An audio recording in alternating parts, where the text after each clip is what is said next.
Have you asked yourself recently, how do I get my stalled deals to move forward and close? How do I get my prospects to take action faster? How can I book more meetings and generate pipeline? That's exactly what we're going to cover today, which I'm going to share 40 years of sales knowledge in under 2 hours. Hey, I'm Marcus Chan, founder of Bentley Consulting Group, in which we provide modern sales training and coaching for reps and teams so you can blow out your sales targets, earn $250,000 and more, and become the elite sales pro you've dreamed of. In today's video, I'm pulling out a recording from one of my private client coaching sessions in which clients have paid up to $50,000 to get directly coached by me. And it's leading to them closing literally millions of dollars in new logo business despite the market. You'll see me coach live exactly how to move stalled deals forward, how to get your prospects to take action faster, career advice, and a ton more really cool things. In fact, if you stay at the very end, you'll even see the exact 7-figure blueprint tool I use to close 6 and multi-7-figure deals like clockwork. Let's dive in. Couple cool wins. Philip Long, you probably saw in the group, first voicemail callback, and he booked it, which is absolutely awesome. Always good progress. Zane last week talked about LinkedIn, and he booked 3 meetings off of LinkedIn, which is absolutely awesome. Nico Medina yesterday, last day of the month, closed a $385,000 deal yesterday, which is absolutely awesome. Wait, right under the line. Michael Barona sent me a note, closed a $435,000 deal, $36K payout for the month, plus a 25% commission accelerator on every deal he's going to close as well. And he's got 2.1 mil in pipeline for Q1. So he just finished his first full year in the program in 2022, hit President's Club. So pretty awesome because he was a former sales engineer who didn't think he'd make it in sales. So Avi, if you watch this later, great job, brother. Way to go. All right, cool. Let's jump into questions. Katrina, you are up first. What's up? Sorry. I'm so sorry, everybody. If you follow football, I'm from Kansas City. So I was at the AFC Championship game on Sunday, and I still can't talk. So I thought you were sick. You're just like, no, I was just cheering too loud. yeah, no, there's a video that my VP posted going around on LinkedIn, but yeah, still can't talk. It was fantastic. We're going to the Super Bowl. Let's go. All right. Anyway. There you go. Cool. Let's take a look. So it sounds like you're getting some deal stalls, right? So is that what's going on? Yeah. So I'll just give an example of this company called The King. Okay. Use the needs assessment. So their need is that they're starting to piss their customers off because they're not delivering what they need to on time. Yep. The desire is that they need to turn that around in about 3 months. They self-admitted they could not do that without Amper. Yep. They also self-admitted, if we increase our utilization by 2%, Amper will pay for itself. All thumbs up. But what's happening is they came back and said, we are working currently on this project. Like, we can't actually make Amper a considerable project until 2 months from now. So I asked the question, hey, but what about what you said here? And they're like, Amper would just be sitting on our machines and we wouldn't even be like using it. I have to get this done. And so it's not just happening to me. It's actually happening across the account executive team where our buyers are perceiving Amper as a project. It actually is.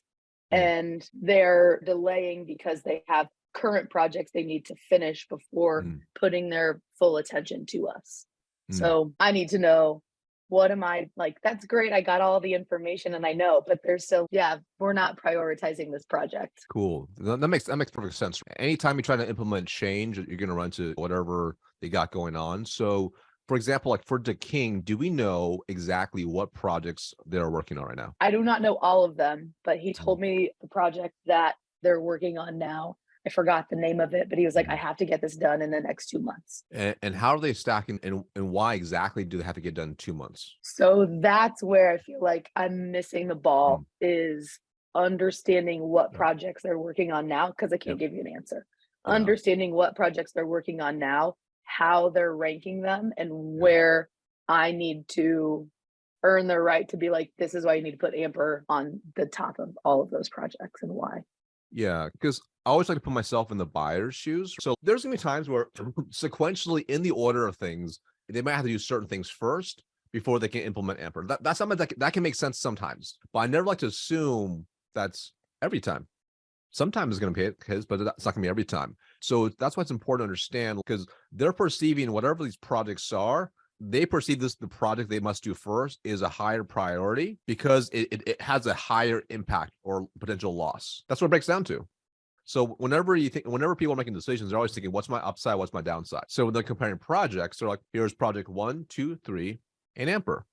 What's my upside? What's my downside? Does one have to go before the other? So I'm assuming you're probably working with, are you working the economic buyer? Yeah, I was working with the CEO and the VP. Beautiful. Great job. So that's awesome. So that's a beautiful part. So it's like, ultimately now, it's being able to uncover what those are. Because here's the thing, there's actually a psychological term for what it's called, but when someone starts working on something, even if things change and it's not as big of a priority anymore, they'll keep doing it anyways because they've already committed to it mentally. Even if there might be a better priority in place that has to now step in. So we're going against what they've already decided on. So that's why it's key to pause them, especially early on, to uncover what the projects are, how they prioritize and why is it a priority. And then based on how they decide that, let's be able to position Amper to be a higher priority because it's going to be as a greater potential upside and it's going to help minimize their downside. But that starts in discovery, right? As you can imagine. Yes.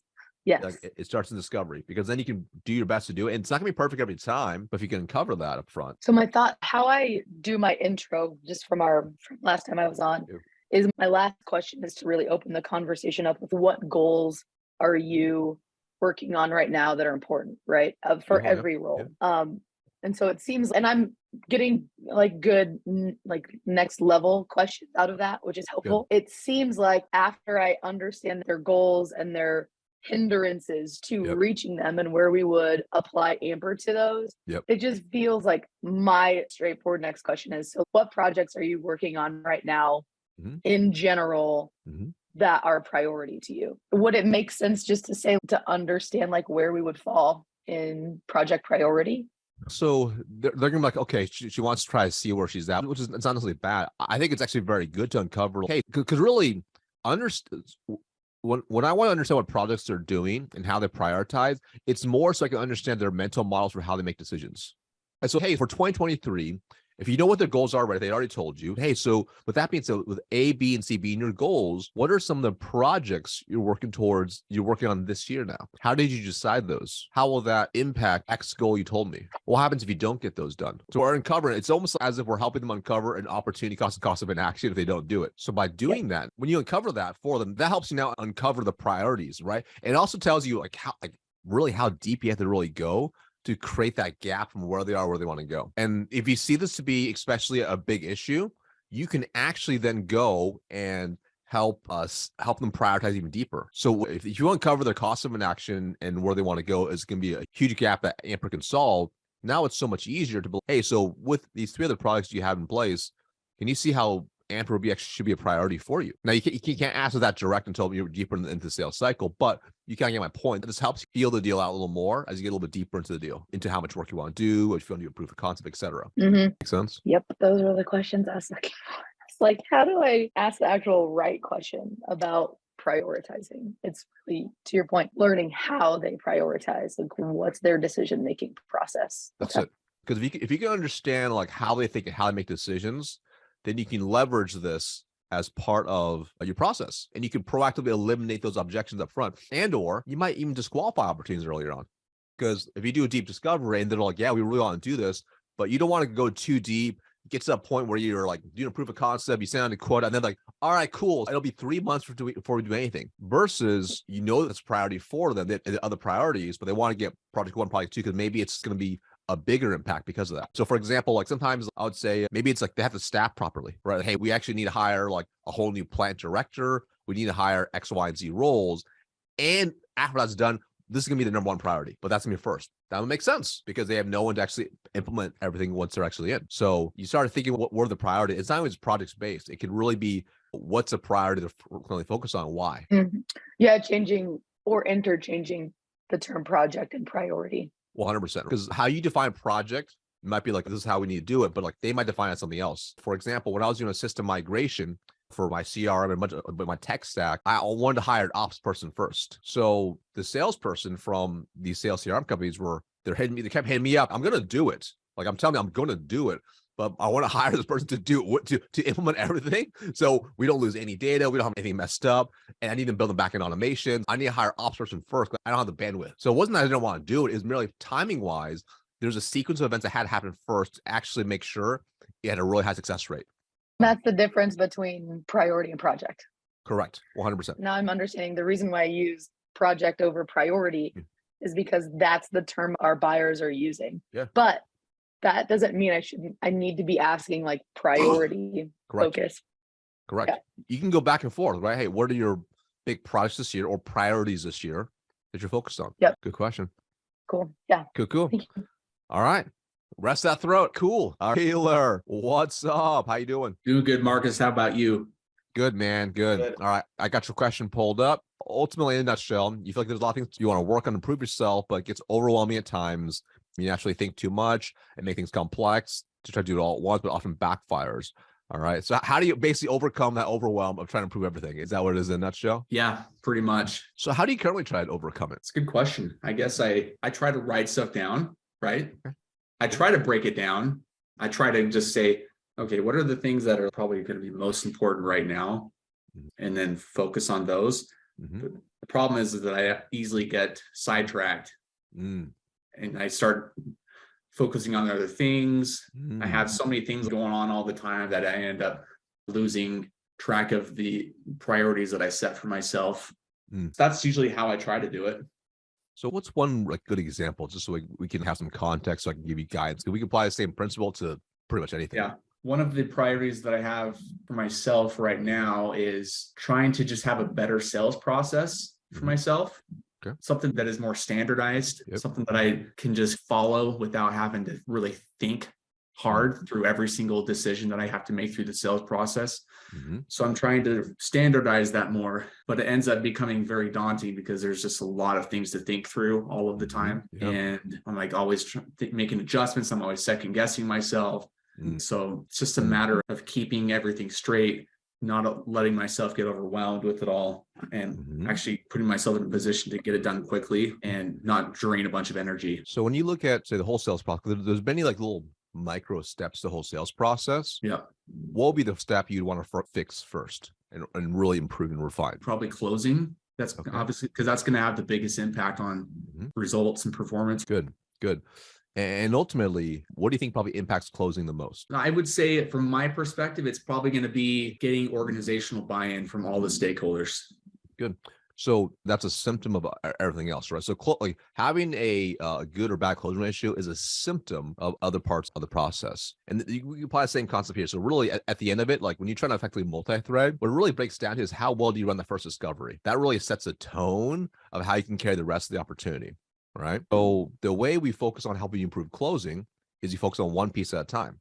And instead of trying to improve everything, like this is just an example, for us, we're talking on this context of the situation, is I'm going to focus on number one, you want to eliminate trying to have too many influences. And what I mean by that is a lot of times people will start a process doing one process one way, and then they watch a YouTube video, they read a book, they read a LinkedIn article, LinkedIn post, and then they change suddenly, and they haven't given them time to really master that piece. For example, here, recommend is I'm going to focus on the powerful framework for discovery, and I'm going to nail it. I'm going to nail it from the process, and I'm going to focus on that. That's my number one priority for Q1, master discovery. And my goal is that I'm able to have, and you can gauge in many ways. I like to have objective measures. So for example, do you guys measure discovery to demo conversion? Like X number of discoveries lead to X number of demos? Our demos and our discoveries combine into one. Oh, that's right. That's right. It's combined. Okay. So you can have another one, which could be demo to proposal or demo to closing call, right? So this way you can take a look at what you're currently at.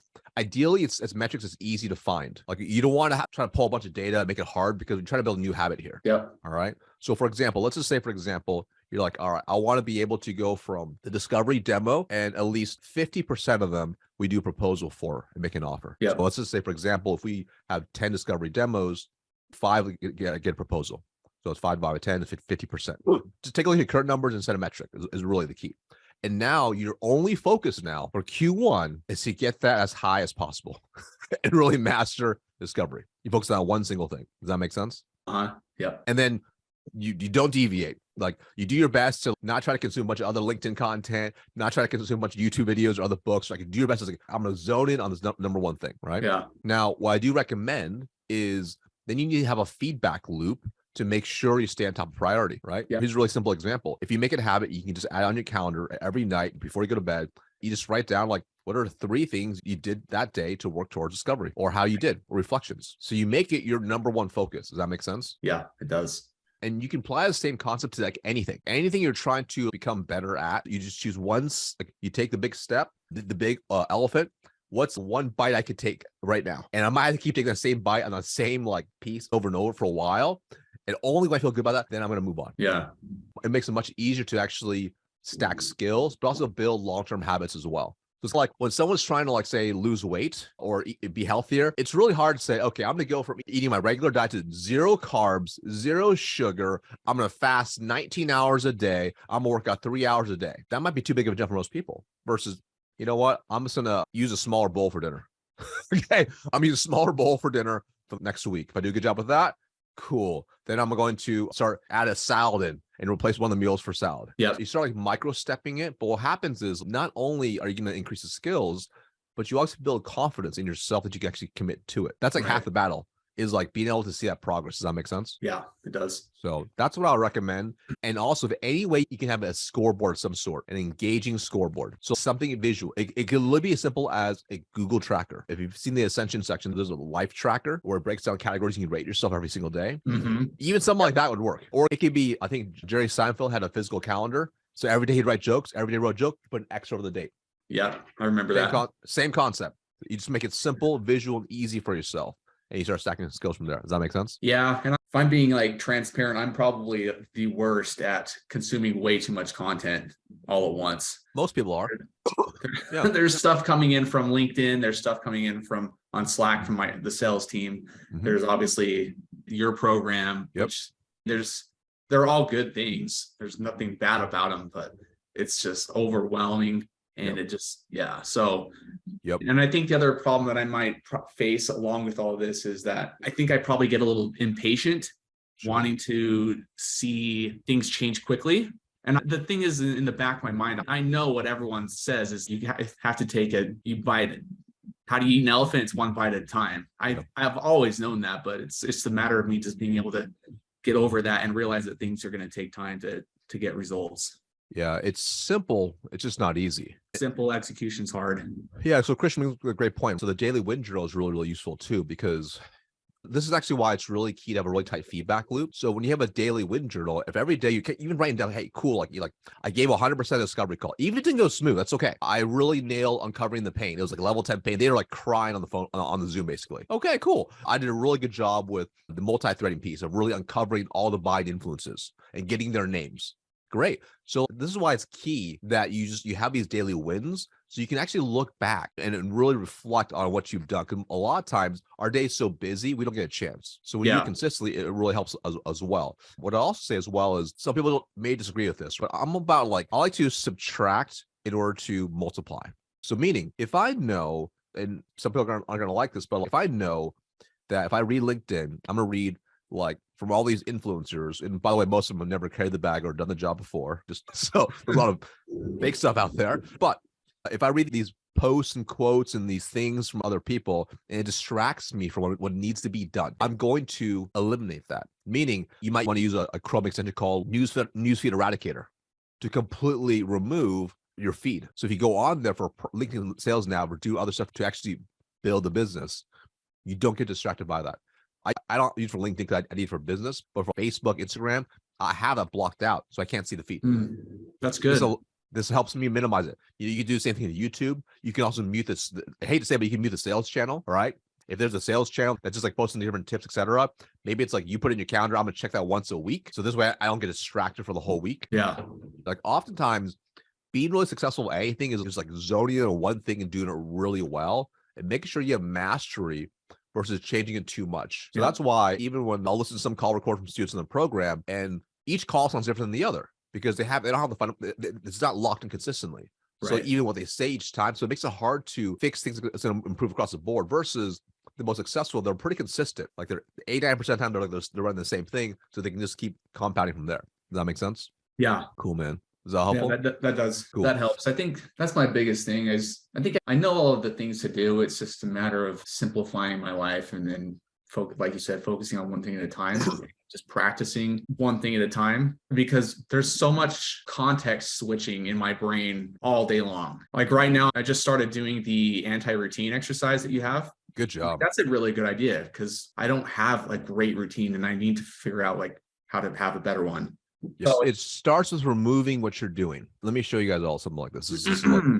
So I think I mentioned like periodically I'll go and I'll time track myself, make this a little smaller so you can see a little better. But I'll track 5 a.m., 10 p.m. what I'm doing, right? Every 30 minutes, I'll plug it in, right? So this allows me to have massive visibility. Like, what am I doing? What am I doing every single day? Sometimes we get so busy, we're like, oh, cool.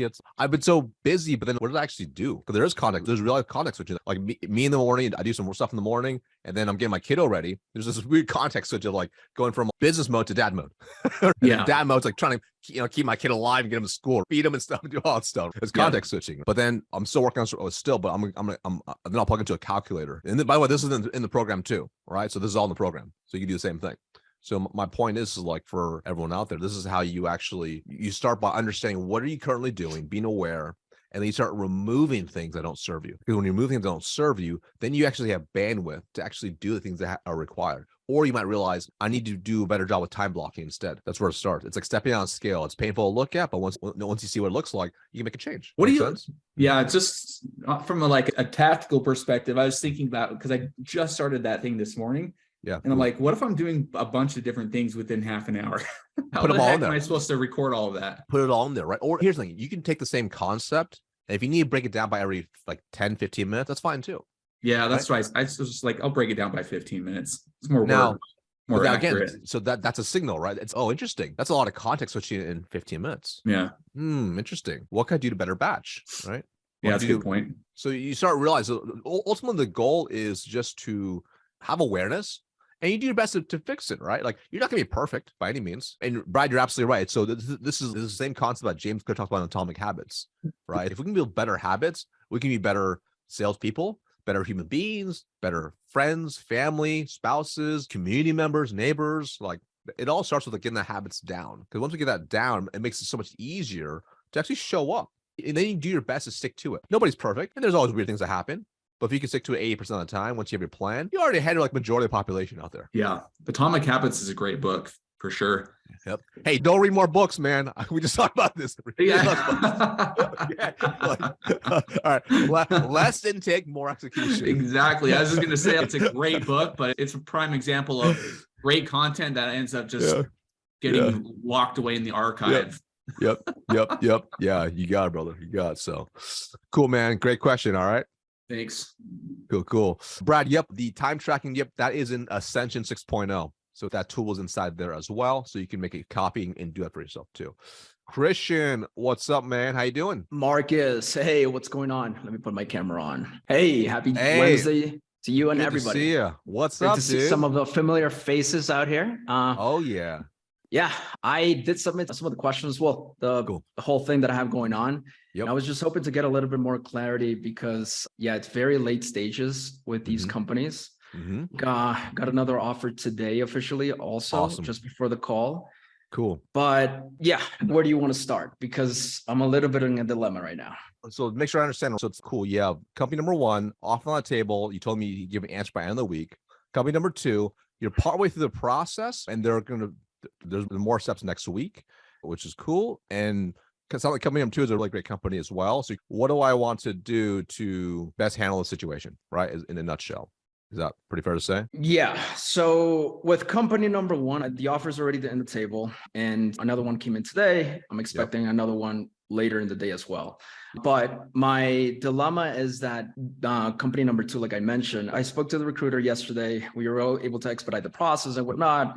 But till next week, I don't have anything on the table. Obviously, I would have to just go through the interview process from scratch, but I would have to wait until next Monday to start that process with that other company. And ideally, it seems like it's a better fit or a role overall. Yeah. And I just don't know how to play it out with the current offer that I have and the other ones that I just got. Here's how I think, right? I'm not going to tell you what to do because it's got to be your decision, all right? But here's number one. I'd say whatever you commit to, stick to it. So for example, if you told company one, you can have an answer by the end of the week, stick to it. That's you're a person of your word. You want to always do that. All we have is our word, right? That could be, yes, I'm going to take it, or no, I don't want to take it. And that's okay either way. But you definitely want to stick to it because you don't want to be that person who's like wishy-washy. That's not a good behavior to have. The second piece is you have to make the best long-term decision, right? And I understand your upside and your downside. And I know number two, you're like the company number two, you're like, I don't have an offer yet, et cetera. I might not even get it, et cetera. I understand the risk factors there. But all you can do is make your best decision that you can with the facts that you have. Because here's the thing. I'll tell you right now, regardless, wherever you go, you'll always have shiny things come at you. That happens all the time. Like, it doesn't matter what company you're at. You always have people approach you, et cetera. It sounds cool and shiny. And it's going to always happen. So what that means is you have to be able to stick to your decision and commit to it and feel really good about that. That's what it breaks down to. And be cool with whatever happens. Does that make sense? Yeah. So even with like company number two, let's just say you say no to number one on Friday. You go through number two. Let's say worst case scenario, you don't make it through. That's okay. Keep moving. You keep on moving. Or if you do get it, great. But what happens if 6 months down the road, another company tries to recruit you, right?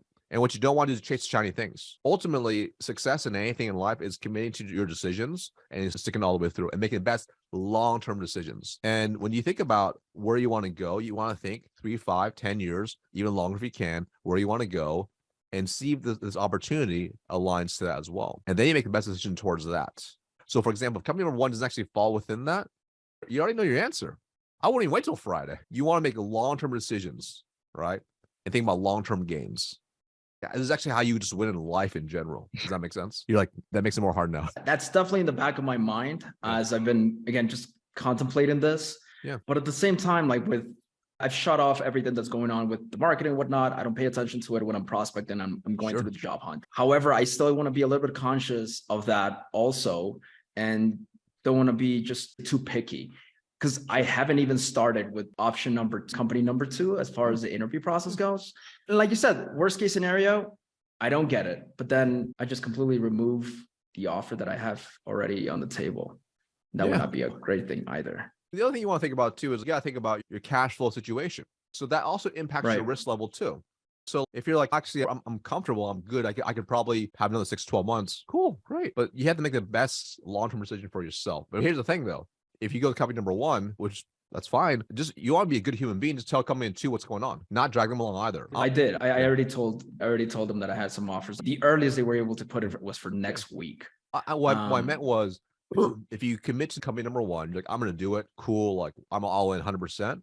You want to let company number two know immediately, hey, well, I'm not pulling myself out of the process. This is just being a good like human being and just living an honorable life versus try to drag them on. Maybe I get an offer, then I go work for company one for a little bit, and then I roll out, and then after 6 months, I get a better offer from number two. You don't want to play that game. It's a small world out there. Everyone knows each other. So if you try to play with games them, they're not gonna like that. No, and I'm with you on that because I know for a fact the way that I've been able to expedite some of these offers and whatnot is because I've been super diligent with everything that I've said I was going to do throughout the entire process. I'll be honest with you. What's your gut tell you? It would be an incredible shot to go with company number two, but I would be taking a big effing risk if I pull out of number one, considering I haven't started anything. And to be honest with you, this is what's been in the back of my mind. And I've chatted with my girl about this. And we've seen it in the last 6 to 12 months, candidates going through the process and getting offers pulled like last minute. But then you go back to your point with what you just said, which is, hey, just stick to your word. And if you already told the company that you were going to let them know by a certain time frame, then just stick to that as well. I don't know. It's a little bit. So there's no right or wrong answer here, just so you know. I know. It's just, you have to assess your risk. You might go with company number one, and then company number two is like, all right, cool. Like, we're going to make you offer Tuesday. Or cause I always think too, if you go to company number one and say, hey, can I have more time to think about it? They're going to be like, dude, like you're just trying to play us against other companies. Like they're a smart lead. They're like, I'm not going to play that game. Like and I don't want to pull that game also. But that's why I wanted to run this by you. And because obviously you were hiring like hundreds of salespeople and I don't think this is the first time you've heard something like this either. No. What I always respected was at the end of the day, whether I hire them or not, me personally, I always respected how they ran the process and their behaviors. Because ultimately, if they have a strong like core values and mission and why they do certain things, and they're a person of their word, that person will go further in the sales career than someone who's being sleazy and weird and trying to play games. Like those are short-term games. Those who ultimately play to win long-term, their values are deep. They do things right. They make the hard decision, even if it may not be the best decision right now. This is a hard decision. This is a freaking hard decision. A little bit too hard, especially with everything going around. So here's the thing. You have to take consideration your risk level as well. If you were to go to company number one, like let's just remove company number two, would you be happy with company number one?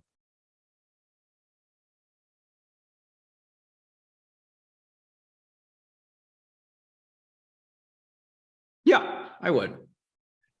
That was a pretty long pause, Christian. I don't know. I wasn't timing it or anything, but I don't know. I'm like, dude, I'm just like. So I'll tell you this. If we took every other company that's out there and I went with company number one, yes, I would be happy. But then I also take it into context that I gave myself a free slate to go after and hunt any company that I wanted to. Yeah. And now that there's a much bigger company, tons of things build out processes, systems, ICP and whatnot, great team. It would be a better career trajectory and opportunity, and I would be definitely happy also. So maybe that's why I took a little bit of pause to answer that question. So I think that tells you a lot right there. If your gut instinct was that long of a pause, I'm not saying it's a bad company, but that tells me a lot, because I always picture, like, I always imagine if you're going to work at a company like for the rest of your life, what would be the criteria? What would be those things? And would you be excited to tell people about that? Would you be excited for yourself? Because ultimately, the reason I say that is because the most excited you are going to be about for any job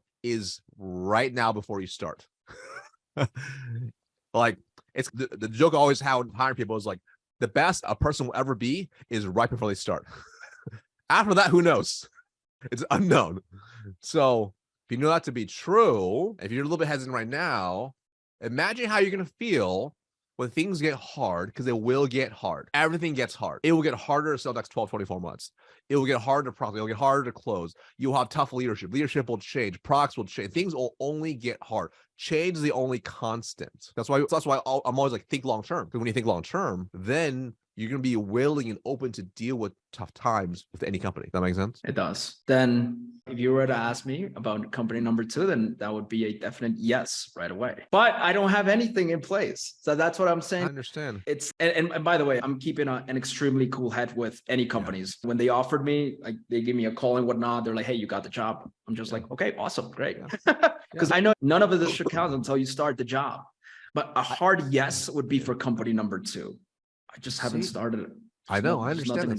So you have to, remember, all you can do is bet on yourself, right? Which I have. Yeah. And I'll tell you right now, there are plenty of opportunities out there. There are still plenty of opportunities out there. Like, last time I checked, there was like 24,000 jobs posted, like within 24 hours. Like, the opportunity is still out there. It's about making the best long-term decision. So what you don't want to do is you don't want to just like be in a relationship with someone, kind of date them because they're there, but you're still on Tinder or whatever apps you kids are using these days to flip through, see what else is out there. You don't want to play that game. Like, no one likes that. It's like, you want to be like, this is the person I'm in. I'm all in. This is what I want to do. If you think just that way, then you'll be more committed mentally to it as well. So you want to think about that, right? So what's going to be long-term wise, right? Yes, but let's just say, no, you know what? I'm not going to go into that. Right? No, don't make a weird joke right now. This is recorded. I know. Oh man, I'm comfortable with the cash flow, but my God, if I do go, I believe I can do a great process next week. Run the entire process next week, but nothing is promised either. And if there's like all you have is right, just so you know, all you have is right now.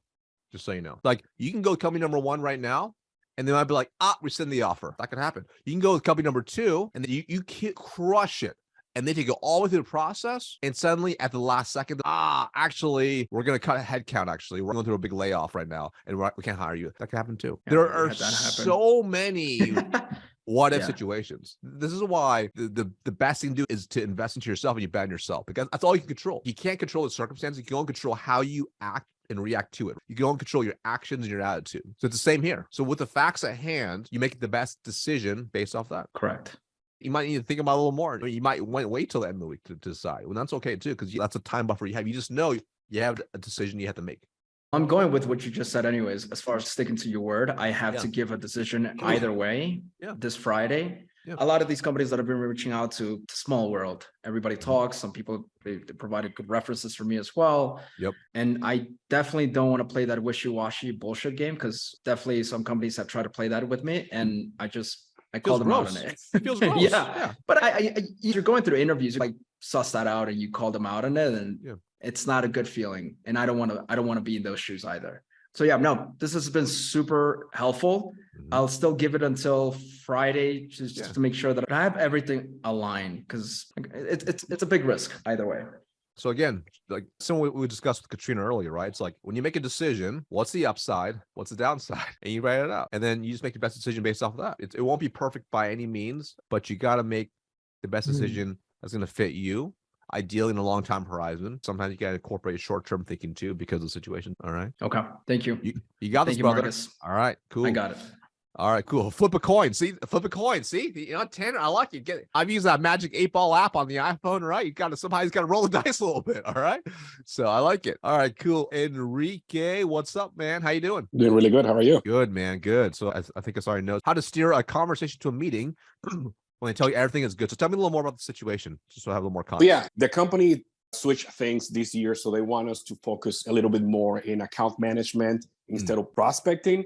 And we're currently calling on current customers. Yep, cool. And the normal answer that we get is, hey, we got that taken care of. We are all good. And we're pushing to grow these accounts and creating these meetings to uncover more opportunities. But we're not giving that opportunity to discuss because in their eyes, everything is good. So I just need like a talk track to steer that conversation. Cool. So let's start off first. I'm gonna go step by step. So when you make that call, it's a warm call, right? What's your framework that you're starting the conversation off with when you call that current customer? I introduce myself. So, hey, it's Enrique. I am your safety specialist. I would mention a product that they're using. I would say, hey, it looks like you're using the reusable respirators. Are there any complaints, or how is everything going? And they tell me everything is good. And then I will say, are you working on any new safety projects? And that's usually when they shut down and say, hey, no, everything is good. Yep, that makes sense. So is that pretty consistent across the board, how you're running most of those account manager calls? Just because this is like a warm call. It's not a set meeting, right? Correct. Yeah. Cool. Yep. Is that consistent across the board with how you run those calls from the most part? Okay, cool. So we're gonna make some tweaks here because if you picture this is, even though it's a warm call, like when you call them out of the blue, they're busy doing something. Who knows? Right? Like they could be in a warehouse, they could be doing whatever, they could be on the plant floor, they're doing whatever. And when you call on that blue and start asking type of questions, most of them aren't really focused there. So really what you want to think about is you want to switch the objective to, instead of asking questions like that, you want to get them to commit to a meeting instead. All right. Now you can use more of an account manager script, which is something like, hey, Enrique, it's Marcus with X. I'm calling because your current customer hours. I want to call and say thank you for your business. Oh, okay. So it makes them pause for like, oh yeah, sure. Okay, awesome, cool. Hey, so it's part of my job actually to make sure you're completely satisfied. So I want to have a time to discuss some more detail, your account as well. Do you have some time to discuss some more detail this coming Friday at 8:00? Notice the difference there? Yeah. So this is going to shift it right now. They might still give you the objection. Oh, actually, no, we're totally happy. We're totally good. Now, here's the cool part because of your role is you can leverage a compliance-based driver because you're in compliance, if you will, and because you're an account manager. So you can say, hey, totally get that. It's my job to sit down with you. So I'll make sure I do that for sure and make sure you're completely good. It'll be a short meeting as well. So do you have some time to discuss some more detail this Friday at 8? That's it. So there's no real, you're not trying to get all creative with them. You're not trying to, oh, I sat down this customer and did this and this. This is make it very simple. Your number one goal is, hey, it's my job. I want to sit down with you. Because then once you're just sitting down with them, then you can really see how everything is going. They can show you a tour. They can give you a tour, which is really useful for you to be able to make recommendations. They can do different things. They could discuss a product line, et cetera. But the goal is get them to commit to a meeting to look over their account in more detail by the way I framed it up. Does that make sense? Yeah, thank you. Cool. Good question. All right. Other questions? I think we covered all of them. So let me see. Let me make sure. I think Kai is not here. I don't see Kai. Okay, cool. Your question, let me know. You got to either unmute yourself or just comment out and I'll bring you on. Hey, Marcus, I have a question. Sure. So for the past 2 weeks, I guess I haven't had any customer meetings and it's been super dead customer wise. So I'm wondering if it's just like a wave that I'm going through or if it's something that I've done differently since the new year or So I'm just trying to, I don't know if you have any advice on that. Yeah. Sure. So as you reflect back, what do you think has changed in your situation? Okay, the obvious answer is that I'm not cold calling as much, but I also feel like I told you about this a little bit. I'm having a hard time like internally with the sales engineers and like whenever I do bring a cold prospect to them, and you helped me with that situation, but I also am just feeling a bit discouraged about our ability to help customers, if that makes sense. So So yeah. what do you mean by helping? What do you mean you feel discouraged by being able to help customers? Like when I do book a meeting, I'm pretty much like not promising, but I'm suggesting that I can help them in their business. And then when I bring them to these discovery calls and then nothing comes out of it, it's almost like I'm not being consistent with what I was supposed to be helping them with. And then, like you said, like I don't want to be like what you're telling Christian, not being a wishy-washy person. I don't want to be that, and I don't want to have that reputation when I'm having a first impression with a prospect. So that's, I guess, I'm not sure what I'm asking, but So that's what we're talking, right? Because yeah. one of the most important things that any sales professional can have is to have belief and faith in the solution, in themselves, in what they're doing to actually get a result. Otherwise, if there's no faith or belief, action won't happen. That's just reality, right? If you didn't have faith that a plane would not crash, you wouldn't get on a plane, right? You'd be like, oh, I don't, there's no way I get on a plane. So we talk about discovery process, and this is before, if I understand, this is when you would have the sales engineer basically run the discovery or attempted discovery, and then they basically would just disqualify it or just be weird on the call. Is that right? Yeah. And it's happened so many times that I'm like, I don't know what to do. So I think the first step is you don't want to solve symptoms, you want to solve root problems.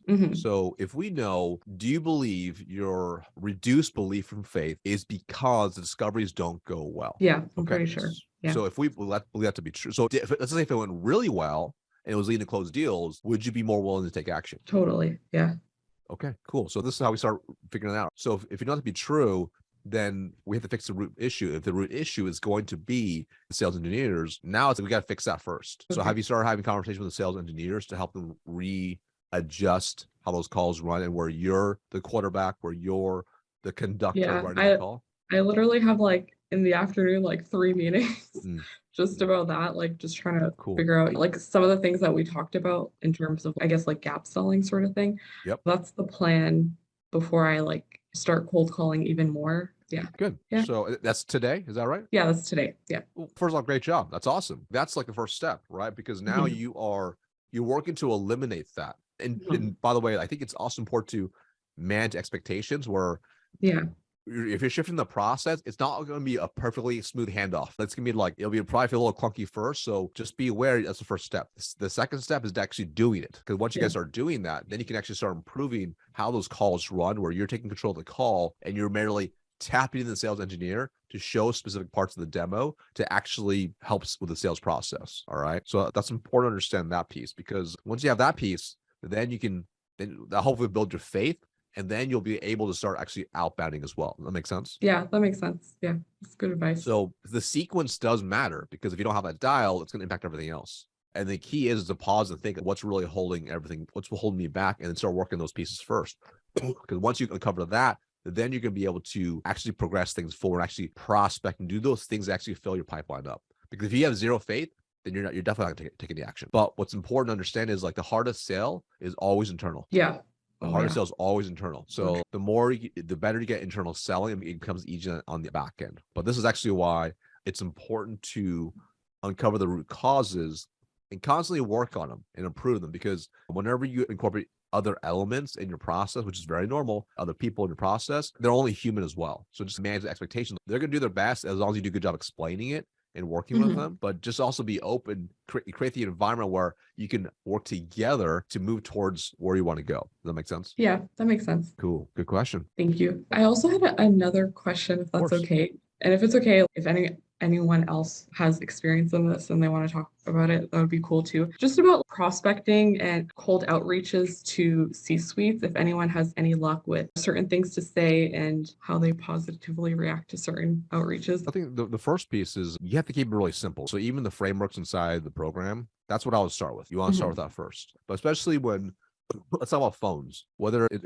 Phones is a good example. So like a phone, when you're doing outbound the phone, you're calling a C-suite. One of the most important things is not even like what you say necessarily. It's really how you say it. If you're talking to them and they don't feel you're at the same level as them, they're more likely to push you down, push you away. Okay. So how you say it from what your I call PITA, right? Pace, inflection, tonality, attitude. That is one of the most important things, because when you have that dial, this allows you to actually move them forward in the process. If they don't have faith in you, they're going to shut you down. And Taylor's spot on, right? Short communication. So like typically you're the same if you apply the same email rules to everything else, it's like less than 150 words, short and simple, easy to understand. Those are very key. See, in the C-suite, so I'll give you some context. As a director at a Fortune 500 company, I would get between 1 to 200 emails every single day in my inbox. I can't imagine how many the C-suite is getting. Okay. So with that being said, any long email, forget it. If it was too complex, it didn't seem relevant, forget it. That's how you want to think. But ultimately, Taylor's spot on right there. But really, the thing is, you just got to do it. That's also the thing. You just got to really pick up the phone and call them. That's the other battle, too. Trying to overthink it is only going to make it worse. But having a very short, simple script, just like it's in the frameworks inside, that'll give you more results by doing that. But also, more importantly, how you say it. Make sense? Yeah, makes sense. Cool. All right, cool. Good question. Awesome. Thank you. You got it. All right, cool. Other questions? I don't like silence. So how's everybody doing today? There you go. There you go. Sounds is powerful. Marcus, I'll bring up another question. Sure. What's up? Yeah, there's always questions, but don't overthink it. Don't overthink it. I know. This is a good one that's related to getting a deal closed. Cool. So, let's do it. My fave. And I could probably pull out like a specific example if I wanted, but it's more of a general issue that I find is like sometimes your champion just doesn't get the job done for you, which in essence means that they're not a champion. So when that happens, it does happen sometimes. The deal just stalls, obviously. Mm-hmm. And so the answer to that obviously is to multi-thread, but so far I'm not having a ton of success with multi-threading unless maybe that person has been on some calls before. I've already met them. If I'm trying to multi-thread people into the deal and I've never really talked with them before, it's difficult to get them engaged to try to keep the deal humming along so that I'm not completely relying on just the champion alone. Yeah. Generally speaking, the first step is identifying, do you actually have a champion or not? You get on the first call with them, because if you're like deciding they're probably not a champion by the end of the deal, it's too late. It's so hard to try to swim upstream unless you're a salmon. So this is why it's really key. Yeah, you like that, don't you, Tanner? All right. So this is why it's key on that first discovery call. That's where you want to cover these things. But also, what's really important to understand is like you want to uncover, and you'll be able to figure out, you use before the call, based on what you find out online. But when you have the first call with them, you want to uncover what's their personality type. That's really important because their personality type will determine their behaviors and how they do certain things in the organization. All right. Let me pull this up so you can see it. So this is the 7-figure blueprint tool. So here's an example right here. But like when you're looking at, let's just say, if you're meeting with any champion, we'll call you Tom Champion. You want to figure out what role they have, right? So are they a coach, user, technical, or economic buyer, right? I call a coach the same as a champion. It's the same thing. What mode is that person in? This will tell you if there's red flags in the deal. Like, are they in trouble in growth? That's where the deal actually moves. If they're a neutral ego, you have a problem. So if you can think of an example, do you have, even if you think one example, Taylor, like, is your champion, are they like, what mode are they in? Are they in growth mode? Like we have to take action. Are they in trouble mode? Are they in neutral? Things are okay, whether they change or not. Or are they in ego? What we have is the best solution. Let me just think about one here. A good example. I've had one that, this might not be the greatest example, but I've got one that I've been working with for a long time. He is probably in like trouble mode. Okay, that's good. Like he definitely recognizes they have a big problem. He's probably a coach, right? Good. The biggest problem with him is that I feel like his personality type is he's more amiable. Oh, that's not good. Yeah. He'll do things, but my impression is that when he approaches their VP of sales or other executives, that he doesn't have the sway that he needs to be able to really move them, because I haven't even been able to get on a call with them. And I've been talking with this guy for months. Yeah. And when you guys talk, what do you guys talk about?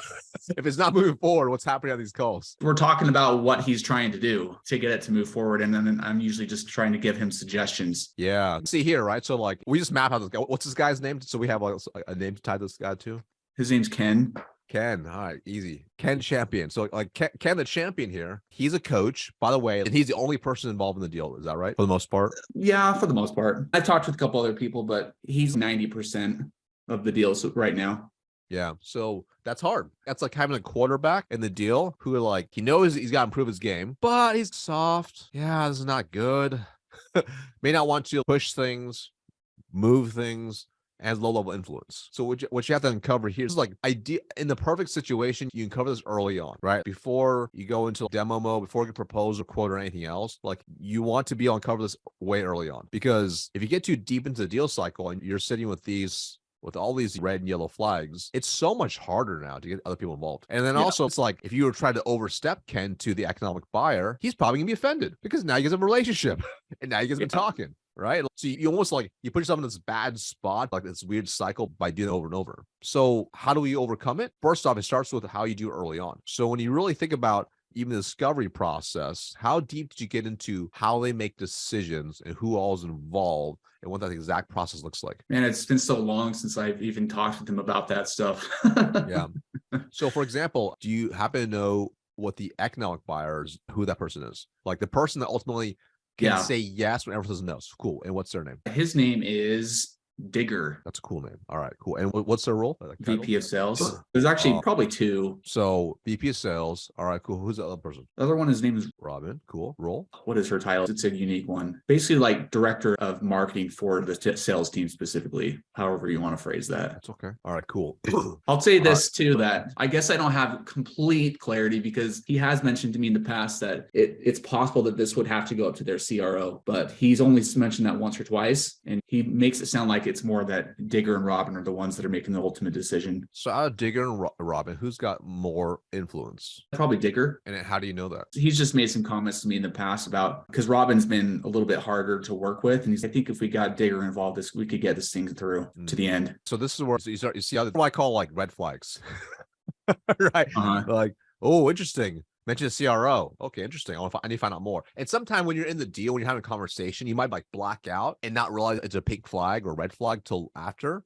Oh yeah, so then you want to pause after that conversation or when you get done with it and you map it out, right? Because here, if they were to involve the CRO, first off, you can't go through. It's cool. So if we believe Digger to be the economic buyer, which means, let's just say if Ken says no, Robin says no, Digger can still say yes. Or if they have, let's just say they only have a budget of say 50K, it doesn't matter, I was making a number up, and your solution is going to be 150K, Digger can go access more funds, meaning Digger can move budget cross departments into his department. That might not be the case here. Don't know. We're talking. This is what I start feeling out. I want to talk to the person who ultimately can move the money, who has the control on the business, who can say yes when everyone else says no, who can say no when everyone else says yes, right?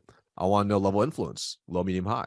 I want to know personality type, right? I want to know what mode they're in, right? So what mode do you think Digger's in? Neutral. Danger. Yep. Dangerous. Yeah, I totally admit there's a lot of red flags in the deal for sure. So you start uncovering this. So ideally you uncover this early on. Right. So if you're in initial discovery, you're uncovering these things, you start realizing, oh crap, okay, Digger needs to be involved, Robin needs to be involved, maybe X CR needs to be involved. You want to start uncovering who those people are, who are the players, how are they involved, how do they influence the decision, what mode are they in, what's the personality type, what's the level of influence. And title doesn't always mean everything. Because let's just say, for example, if Digger's only been there for 2 months and he's maybe the new VP of sales, never had that role before, and is not confident making big decisions like this, he might be on pause a little bit, right? And maybe Robin's been there for 20 years and knows the business really well, a lot of influence, is a driver. So ideally, you always need a driver in the deal, but the driver's got to be in the right mode, have the right personality, have the right level of influence as well. Yeah. Otherwise, the deal will stall. So the key is you ask the questions up front as part of your process. So who's all involved? Oh, okay, Digger, got it. So Digger, and what's Digger do? Digger's the VP of sales. Cool. What's he think about the situation? What does he want? What happens if this doesn't get implemented? So the kind of similar question you're already asking in the initial discovery to say, Ken the champion, you want to cover that with the other players too. Yeah. If you were to solve this X problem, how would that benefit Digger? Now here's the reality. If it's a champion, like they probably don't even know. No, they don't usually know all the answers to this stuff. Which is good, just so you know, because that means it makes it very out. Hey, so that makes sense. Hey, what I hate to do, Ken, is us go deep in this process. And ultimately, if we need to influence internally to Digger and Robin and XCRO, hey, for you to do all this work, only have it kicked down, and this is not my first rodeo. So let's have a call with Digger, Robin, and XCRO. How do we make that happen? Funny enough, he's tried to set up a call with them many times.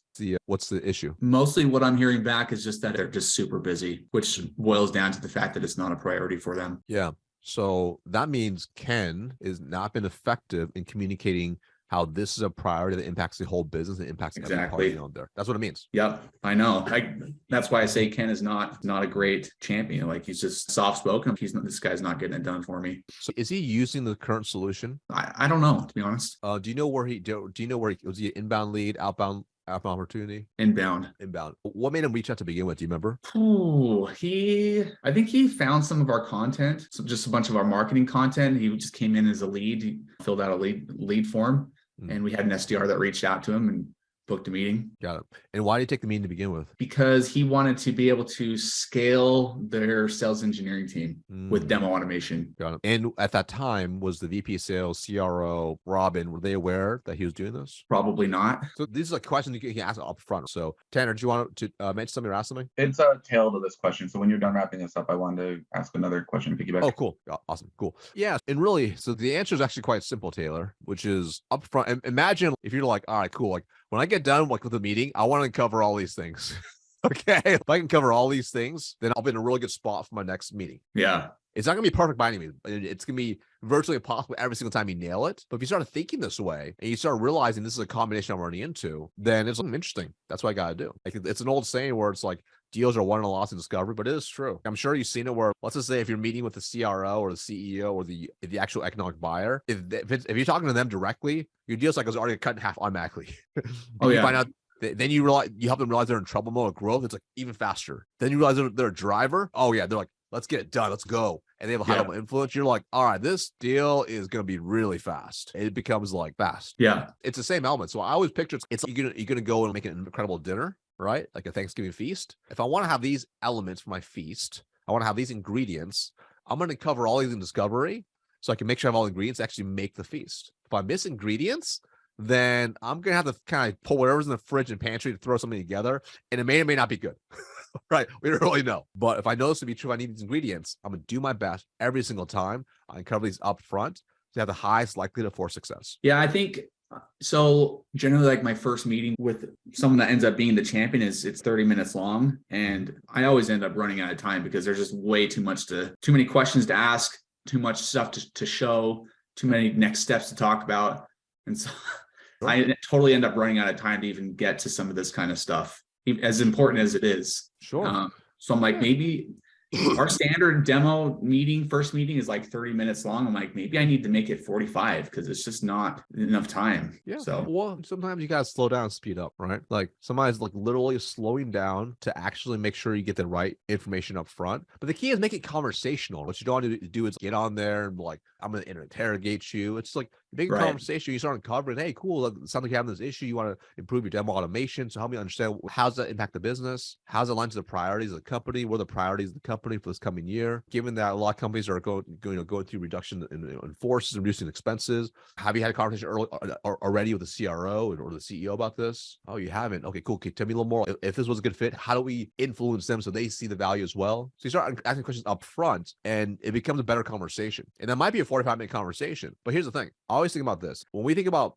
making sure it's a high value conversation, sometimes we believe we must throw all this insight at them and give them all this detail so they see value in the meeting. That's actually not the case. A lot of times people will get a lot of value when they actually have clarity on what's going on. So if you feel internally, you mean? Clarity on their situation, clarity on their issues, clarity on their problems, clarity on all the above. So I'll give you a really simple example. Imagine have a bunch of like weird health symptoms, or not even weird, like you suddenly have weird eczema, and suddenly you have hives, and suddenly like you're coughing a lot, and suddenly your hair falls out, and your stomach hurts, and your leg itches, and your arm is always like in spasming. You're like, whoa, that's weird. And you feel weird. But when you go to the doctor and they run a bunch of tests, and then until you know what the results are and what's really causing it, you're on pins and needles. Then they're like, oh, cool, you have X. Even if there's no solution quite yet, they're going to tell you, you feel better because you're like, oh, that makes sense. I have X. So now you have clarity, and that's value. Now you can discuss a solution. Yeah. And that's how you want to think about even your discovery the same way. Because the more you can uncover and do the kind of same concept, then it becomes easier to talk about solution. But reality is, if you're trying to talk about solutions to someone who can't make a decision, it's hit or miss whether you get the deal or not. It's hit or miss.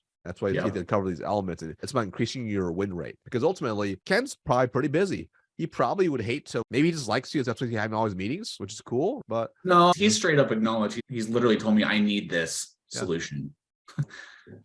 So what happens if he doesn't get a solution? If he doesn't get it, just continue living his life as he has. He'll probably bring it up here and there, push it every once in a while, but I don't see my point. If he doesn't believe it's like a level 10 like pain, then it's gonna be really hard for him to influence internally. Yeah. So he has to feel level 10 pain. Oh my gosh, if I don't get this, then literally I'm going to quit tomorrow. Like I cannot move forward without this. Because even the amiable personality, they're more likely to actually take action. Does that make sense? That's where it's either take them to that level of pain through discovery. So this way they are like, oh my gosh, if I don't do that, then this is gonna be really bad. Otherwise your deals will stall, right? So it's getting them like not just logically, but also emotionally soul to move. So rounding it all out with my first question about multi-threading, I guess your answer to all of this is do a better job with helping the champion to gain clarity and also you gain clarity on the champion before you even think about multi-threading. So that should be part of your discovery process. Think of discovery as a phase, okay? So it's not just one call. You help uncover all those things, but you also want to uncover who are all the players. This allowed and what's important to them and what's their role, what do they like, what's a win for them, what do they think about the situation, etc.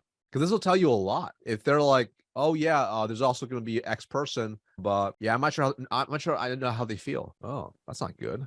Like they're pretty high up. Like they're part of this process. So how do we get them involved? So you start getting them to think about this, right? But again, like people take action because of either pain or pleasure, to make it very simple. Right. But they'll take more action because of pain to like reduce pain. Yeah. So that's why pain's always a better driver. Gain is nice to have to get something, which is cool, but more people are more willing to take action because of pain. It's just, okay, if I'm getting really great shape, want to get a 6-pack, then I'm going to eat super healthy, eat less than 2,000 calories a day. I'm going to work out 2 hours a day. I'm going to do these things. Sounds great because I want to look really good for the summer for a wedding. That sounds great. That's a gain. But what's more painful is stepping out of scale, looking in the mirror, right? Oh, that's painful. Yeah. So it makes sense? Yep, that does. Thank you. You got it, brother. Keep rocking and rolling. All right, cool. Tanner, what's up, man? Yo, now I got 2 questions. Come on, man. No. Let's do it. Let's do it. We got time. Quick, All right. like 1-minute ones, right? Sure. So first off, it's funny you brought up because I took a training and then one of the most valuable things was when you have your amiable, analytical. What are the other 2? So let's say I'll do the order we have on the form. So we have analytical, driver, amiable, expressive. Yep, driver and expressive. And I saw actually a chart that had them all in the 4 quadrants, and it really talked about how they relate to each other, which ones are opposites. And then I know you're really big on like behavioral science. Yep. So it's what verbiage do they use? Do they use words like data? So just a quick one-off. Like I said, I did a Google Bing on this a while ago, didn't find too much about it. Where did you get that content from? And what kind of books did you read that surrounded that? Because I really want to focus in on that because it's been super valuable. Strangely, it's not necessarily sales books. They're more like personality books. So if you've done any type of personality test, whether it's Myers-Briggs or Strength Finders, etc., Herman Brain Dominance Instrument. So mine was based off the HBDI, the Herman Brain Dominance Instrument. It's not as like well known, but at the end of the day, all of them have like the same stuff. Like left brain, right brain. Like one's like very process focused, one's very analytical, one's very expressive, one's very emotional. They're all, and no one's 100% one or the other. There is a module specifically on this as well. Inside in the portal as well. So I do break it down more detail. But it's been a culmination of a whole from different sources. That's interesting. Cool. I can see how it applies to sales. Makes sense. Totally. Yep. Good deal. The second one, this one here, I don't need a long answer. If you want to say, hey, not the right time, right place, that's cool too. Sales, right?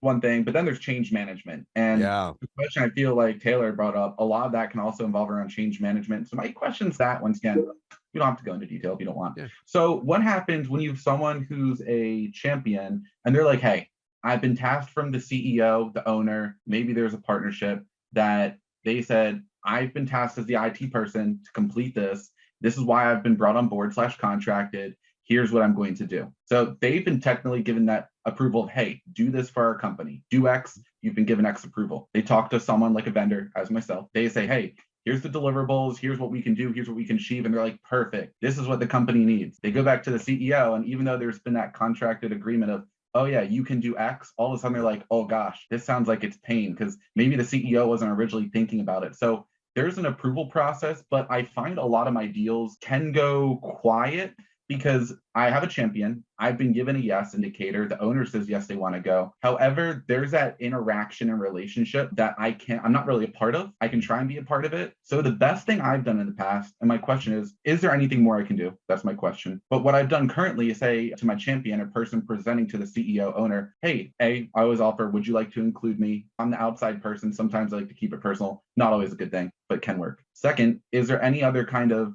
collateral that you would like presented, right? A C-suite thinks much different. They like to see data differently. So I offer and say, hey, if I offered you X resource, so your CEO would be able to read this data and understand, would you provide that to be, would you see that as being beneficial in the meeting? So I've tried to give him some type of collateral, but would you do anything else? So great question. If I understand, so you have like a champion who's tasked, so like the IT person, like get this done. Are they typically like in your situation, generally speaking, are they an employee of that company as well? They're either employee or they're generally employees. Let's just say, yeah. Yep. Cool. Cool. Contractors, it varies contractors because they're not as like deep into the process. So this is where it's like, we have to, from a change management perspective, we have to shift from them almost like a checklist way of thinking, like, okay, cool. Cause they get on the call, we're like, hey, can you do this? Can you do this? Can you, like, yeah, I can do this. I can do this. I can do this. We have to pause them and force them to think deeper. Hey, can you help me understand a little bit of why is this a priority for the CEO? What's really important for them? Why are they having you do this to begin with? So the similar questions that you typically ask to the CEO, you want to start asking them as well, because this will help them make it start really interesting. Because ultimately, if you get to the very end and they're holding you back from the CEO and they're like, oh, this is my job, which that happens, being able to ask them like what cloud we have, that can help sometimes. Most of the time they don't really read it. Like because you're better off at that point, like trying to create your own like direct email to them or like teeing it up for them so they can just forward the email and have a conversation. And if you can hopefully uncover like what's important and why they're doing in their big goals. Now, hey, champion, as a quick recap of what we discussed, here's a solution that'll help you go from 5 mil ARR to 10 mil ARR with having XYZ solution. Here's this and this, right? Now, and you may not be doing this already, but let's say they're holding you back from the champion or from the CEO or the ultimate decision maker. It's also asking coaching questions. So for example, hey, let's say if this is up to you, Mrs. Champion, would you move forward with this program? Wait. So they say, yeah, I think so. Oh, but it's not mine. It's the CEO. Totally get that. Totally get it. Let's just say, for example, this was yours. What would you say? It really depends. Okay, let's say the CEO is on the call with us right now. It says, thumbs up. I trust you. I trust you, Tanner. You do what is best for our company because this is your baby, your product. What would you say? Okay, cool. And I think my takeaway, kind of like extracting like between the lines there, is almost if they're all like pro, hey, let's go. Maybe I've done this in the past, but get in the mind, become the CEO for a moment. And I think if I can become the CEO or yes, I'm like, hey, let's just make sure your values align with the CEO, have that little accountability check where it's natural to them. You're not putting them on edge or against and you're detracting from the sale from closing. I think that can be really powerful. So yeah, I'm going to try and kind of embrace more of the CEO's mindset for those calls because keep in mind, this IT champion could also be a decision maker. The CEO, and this is where it gets a little funny, right? The CEO is like, hey, IT person, you are tasked with making this decision. You can do it. But then all of a sudden the owner's like, hey, I don't know if I like you doing it for my company. So it's this weird area then in politics. And so does the owner really know what they want then? So I think if, once again, like you said, the questions, hey, is this what the CEO is wanting? Have them repeat it to you. Okay, it lines up. That way, when I send a recap, the recap is going to have the CEO's concerns outlined. That way they can easily forward it. And that conversation is just ongoing. It's not like I have to do a separate email on top of it. I want to add a few more things because this is these are great points to discuss. This happens a lot, right? You get like this, like you're working as champion, especially if you're asking type of question. Hey, what would you do if it's up to you, etc. Also, like when do they have a conversation? What's that look like? Because you'll see how formal it is too. It's hey, so when do you have a conversation? When do you get a chance to talk to the CEO? Oh, probably in passing. It's okay. Like when do you have a sit down? We have a call every single Friday, and on my plan, I'm discussing with them then. Great. And what do you think they might say when you show them all this? Are you asking me? No, this is what you ask them. So rhetorical, yeah. Right. Yeah, so they're like, oh, I think I think it should be good to go. Cool. So what do you think they're gonna like about this? If they were to say no, what would they say no to? If they give concerns, what are you going to do? So what I'm doing here is I'm mentally walking through the mental pathways of objection handling. I want them to anticipate and live 3 to 5 moves ahead in case there's objections. Love it. Yep. So that's how you start moving them towards the, because if they can't articulate it to you, nah, man, they're going to ghost you. Oh, they'll ghost you. Interesting. Okay. Yeah. Because they'll get busy. You can reach out. Hey, we're going to move forward, etc. What happened to the CEO? You're like Tanner. You're a nice guy. It's much easier for them to be like, no response. Yeah, totally. Then you have to do the breakup email, etc. Right? And they're like, oh no, the CEO said no. I'm still working on him, etc. Okay, I'm sure you are. Yeah. No, that's yeah. I took a few notes there. Thanks. Cool. You got it. Cool. All right. Cool. Other questions? Hey, Marcus, I got one for you. Yo, what's up, Tony? How's it going? Excuse me. It's all good, brother. Here we go. 1 second. It's all good. Thank you. Camera's acting funny, but there was a job that I'm going after, and I interviewed with the hiring manager. We had a great bro moment. We had a connection. He was calling me dude. He was saying effing a lot, and he said, I think you'd be a great fit. and got excited. And the next step is I have to talk to one of his guys, like one of the AEs he manages. And so we have similar backgrounds. We both worked at big companies like CDW and whatnot. And he went from CDW to this other company and just blew it out of the water, won every award possible on top of developing a team. And so I thought about your brag book video.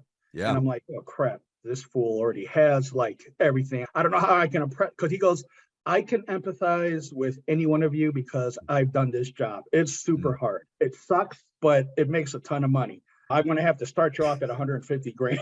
And I'm like, oh, yo, thanks, because the recruiter said 125. So this interview was last Friday. Everything was good. He said, the next time we talk, I want you to come up with a plan, give me some ideas on some, because these guys are talking like 5 to 8 to 10,000 user accounts. So we're not talking small potatoes. And I was dealing with 2,000 employees. I thought that was pretty big. And we service the who's who. If there's an F in front of their 1,000, their S&P stock ticker. Yeah, I got it. Yeah. Yes. The whole multiple stakeholders, etc. Had a great call. He said he's gonna set up that third call. The call was Friday. It's Wednesday now. I wanted to send him an email saying like all the stuff that he wanted me to put together and say, hey, I was thinking about what you said. I wanted to put here are some of my ideas for enterprise stuff here in Chicago. Your thoughts? But then I don't think a brag book would help because he's already seen the amount of trophies, he probably fills a whole room. And I've got a bunch of trophies too, but they're not as much as him. And so I don't know if I'm going to want to have a sword fight with who has the most trophies in terms of accomplishments. But what kind of follow-up would you say, knowing that he says, and I am the one that hires whoever. I know there's about 70 applicants I'm going above, but it seems like me and him spoke the same language. Like I said, it was like a connection there.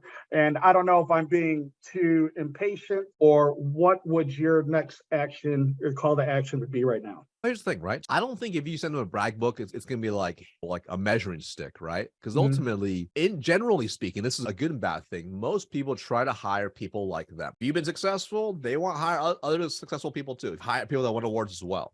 So having a brag book is not necessarily a bad thing, okay? I think it only helps because remember, at the end of the day, they're looking for a couple things. Number one, how can I increase my upside with that person I'm going to bring in? Meaning, if I bring them in, what's the potential they can produce for the company? That they want to know that. And what's my downside? If I bring them in, if they absolutely are not the person I hire, what's my downside and risk? So anything you can do that's going to increase the upside and decrease the downside, the better it's going to be.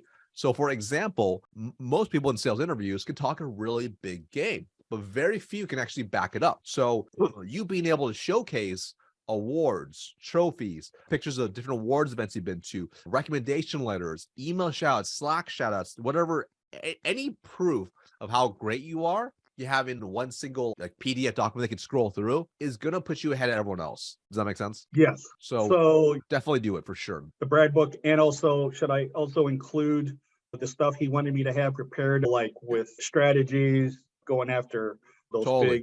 Yeah, you want to have like a territory plan, and you can make some assumptions for sure. Here's my assumptions, and here's my plan. And there's a really good video as well in terms of the blueprint on starting a territory, like in the modules. And you can use it as a framework and and just build your own. But having here's the thing, most applicants can't back up what they say. Most of them don't have a plan. Most of them don't think proactively. Okay. All right. So if you are to do those things, you will automatically stand out. Now, if you really want to stand out, here's a couple things you can do as well. So let's imagine this, right? You scan and you put together like a just nice looking PDF. And you can also make it look as clean as possible. I think it's important. Like, for example, if you need to pretty it up a little bit, or if you want to hire like a person in Pakistan off of Fiverr to pretty up what you want, whatever. Just make it look good. So when you scroll through, it looks really clean, professional. All right. Because that by itself will make you stand out, just so you know. All right. Yeah, because I was going to say, I am not good at copywriting, editing, any of the stuff that the kids are doing these days. So I'm going to outsource that one. You get them to create you get the content, you have them just clean it up for you, right? Pay a couple $100, it's well worth it, and you have a PDF. If it's in person, you can literally have stuff printed out in a binder. There's many ways about it. At the end of the day, those things help to make it look nicer, but the easier it is to read, the better. Now, again, stack in the PDF the best stuff to the okay stuff. Yeah. Because they're not going to go through all of it. Yeah. So if you have 100 pages or how many pages you got, it doesn't really matter. Just put the best stuff up front, and don't think it has to be like, it could be rankings, it could be email shoutouts, Slack messages, different things. Like those all are important. It helps validate you are who you are and you can deliver. All right. And then you can have the account plan as well. If you want to make it fancy, you can have a cover, table of contents, pages 1 through 50, brag book, pages 51 through 53, territory plan, 30, 60, 90, 180 day plan. Oh yeah, I also have that 30, 60, 90 day plan put together too. So yeah, I'm already prepared for this, except making the brag book. So beautiful. Yeah. So that's what you can do is now, imagine this.